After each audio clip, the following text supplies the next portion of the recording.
forward should it be accepted. Joining me today, I've got Karen Foster from the Development Program Office. Karen's been involved forever, she said, on this site, and she's been managing the relationship with Kāinga Ora, and also online we're supported by Christoph Soltu, who's our coastal specialist. Chairperson White gave a great summary earlier this morning, so I won't cover the ground that she covered. I'll just sort of point out a couple of things. Kāinga Ora are responsible for constructing the asset, the jetty and the pontoon. All up, it's expected to cost around $3.3 million in terms of the capital value. So post the construction, if it is accepted to Auckland Council, we'll be reliable and responsible for all the ongoing operational costs to the tune of about $20,000 per annum is the estimate. As well as the sort of the annual maintenance cost of the actual structure itself. The other potential costs we might be up for is the possible dredging of the channel that the pontoon sits in. This possibly maybe need to be done once over the life of the asset, which is about 50 years, and the estimated cost of that is approximately about $450,000.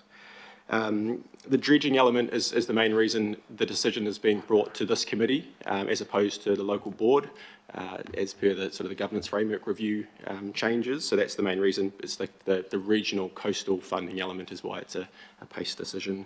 So if I just quickly touch on the recommendations. So the recommendations that officers are recommending is to accept the vesting of the structure, but we would like to delegate to the General Manager of Community Facilities the final authority to approve the detailed design prior to Kāinga Ora starting construction. Thank you very much. Chris. Karen, nothing from you? I think Christoph, is he online? There's nothing. Christoph, is there anything from you? Nothing. Okay then. So look, I'm going to open it up for Pātai first, and it's been moved by, as I said, by the two councillors in the ward, and Councillor Darby. Thanks, Chair. I'm very aware that coastal assets, the life of the asset can be changed very quickly because of the elements that they sit in, the environment they sit in. Are we confident that the design is such, and the construction is that all worthy of taking over? Do we at some stage give it an asset assessment to make sure that what we're intended to take over is worthy of taking over? Is that question. And because Kāinga Ora are building, are they going to warranty the construction to us as the new purchaser? That's the second question, and for how long? And the third question is, you mentioned in the report that there is additional dredging. Would that not require a resource consent, and what is the likelihood of achieving that consent, and at what cost, considering quite a lot of resistance to dredging in the Waitemata? And if that was not achieved, where would that leave the asset? Three questions there, Chair. Kira, I know that Chris has wanted to answer them, but I just wanted to point out that this is around the jetty and the pontoon only. I know it's been reported in there, but Chris, I'll give you the opportunity if you wish, because I know that's going to be in the future. But from our perspective for this particular agenda item is around the jetty and the pontoon. So Chris, I'll give you the opportunity if you wish. Kia ora. Yeah, thank you, Councillor, for the question. So I think the question is relevant. Are we happy and comfortable with the design as proposed by Kāinga Ora for the pontoon and the jetty structure? I might defer to Christoph if that's okay, because you've been quite heavily involved in the actual specifics of the design. So if you can speak to the design, the possible defects liability once it's accepted, and then comment on the dredging issues and consenting potentially issues. Thanks. Sure. Yeah, tēnā koutou katoa, ko Christoph Soltu toko ingoa. I'm the Principal Coastal Engineer at Auckland Council in Infrastructure Environmental Services, and my role is to provide support to community facilities and other council departments with coastal engineering projects. Regarding the question about the durability of sort of jetties and marine infrastructure, the question is correct. It is an ongoing problem. Many of our infrastructure is old, and particularly with timber structures, there's rapid deterioration due to marine borers. We have had a chance to review and comment on the design proposed by Kāinga Ora, and there have already been modifications done to the design. And as Chris pointed out, I think one of the conditions that before it goes to construction, we would like the opportunity to review the design again. So the changes that have been made, in my opinion, certainly would address durability concerns, both for the main structural components, so the timber piling and the timber components of the jetty. Aspects such as concrete pontoons, they typically have a life of 20 years, at which time they would need to be replaced. And that is essentially factored into the long-term operational cost of the structure.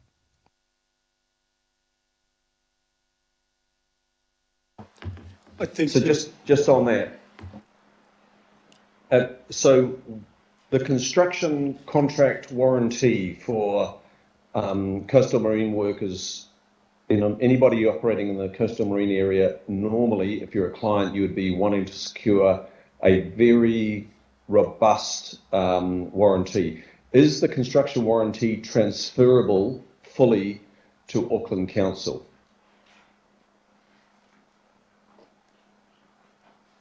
So I think the typical construction projects have a defects liability period, and that would be the same for any building works. So the construction of the jetty does not involve any novel materials or methodologies or plant that would need to be warranted beyond what is on typical other capital projects. Whether how it is transferred to council from Kāinga Ora, maybe Chris can respond to that. That's probably something we'd have to investigate and discuss with Kāinga Ora. I guess the defects liability applies to the construction company constructing the asset. So I guess that would be our recourse. The defects liability period applies to the contractor. But it's a valid point, and one we can certainly pick up with Kāinga Ora as we're going through the detailed design and the accepting of the detailed design of the structure. Okay, thanks for that. And Chair, I take your point, Chair. This is about the assets being transferred, but we don't want to have stranded assets. So just in terms of the dredging, I just want to be sure that we're not going to have stranded assets that rely on the dredging and the dredging can't be secured. What can you tell us about that area? Yep, I can also maybe a few comments to that. The quantity and the timing of dredging is very difficult to estimate from an engineering perspective. It's not a simple matter in terms of calculations to determine how long, what quantity, and when it would need to be done again. But we can reasonably assume that there will need to be some dredging done over the 50-year design life of the structure. That's a good sort of risk-averse assumption to make. As is done at all other marinas in that area, there needs to be some maintenance dredging done. So there's a potential risk for council, that both financially and from a consenting perspective. I would just point out that in the information provided by Kāinga Ora, when they construct the jetty and pontoon, they will undertake dredging, so they have the appropriate consents in place to remove a large amount of sediment from the channel. And in their opinion, they don't believe it will need to be dredged, but we're taking a slightly more conservative approach and factoring in at least once in its design life. Ka pai, Councillor Darby.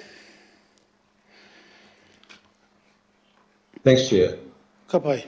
There's two others that are going to have partai, but again, I just want to reiterate, let's get the vesting done first. The rest of this is going to happen no matter what happens, and the staff will be involved in any conversations. So around the building, around the dredging, but I just wanted to sort of put that caveat there because I personally, and this is why both Councillors Walker and Watson have moved and seconded, want to get this vested first. Let's do that and then move through. So Matua Kake and then Councillor Walker. Kia ora. Yeah, thank you, Mr. Chair. And my apologies, I took a bit longer than 10 minutes in my break, so I may have missed some of the presentation from the officers. And my apology if that's the case, but I do support the recommendations, in particular recommendation B. And so that I guess my question is around the involvement or the MOU with Kaingaora and Te Kawerau Maki input into further design and further opportunity to have that ongoing relationship and input. Do we know, or is there any control over it? Well, I suppose the general manager will have that control of that if we approve recommendation B to ensure that Kawerau Maki will have ongoing design opportunity and relationships through that MOU. Can you give me some assurance that would be considered quite seriously, please? Yeah, so through the chair, so just to clarify, the MOU is currently between the Hobsonville Trust and Te Kawerau Maki, so not so much with Kaingaora, but I can absolutely, as part of the detailed design final sign-off, we can certainly engage with Te Kawerau Maki to get their final input. They're very much on board. They've got a really fantastic relationship with the trust, so we can absolutely make that part of our process when we, as per recommendation B, include the additional iwi consultation on the final design. Ka pai. Councillor Walker, and then we'll get into whakaaro. Sure.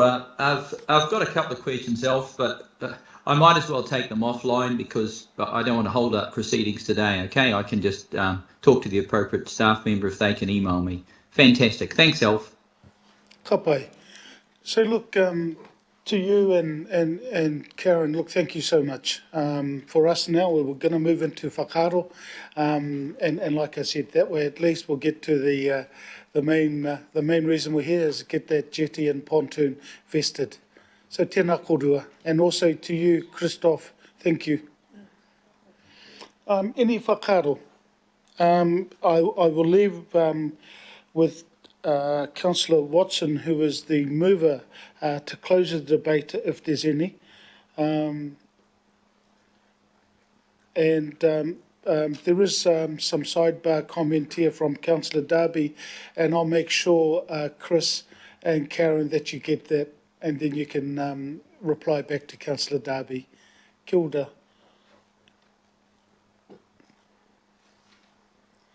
3-second rule's gone. So, John, if you wish to close, John, sorry, Councillor Watson, if you wish to close, and I'll put the recommendation. Kia ora. Yeah, thanks, Mr. Chair. No, I think all the points have been covered. You've highlighted the essence of the decision, so I'll leave it at that. Thank you. Kia ora. It's been moved and seconded. All those in favour? Aye. Aye. Against?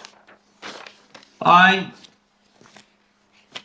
I'm sure he wasn't against because he was the seconder. So carried. Kia ora. Thank you to you both and Christoph. We'll go to, just to the committee, and please let me know and indicate.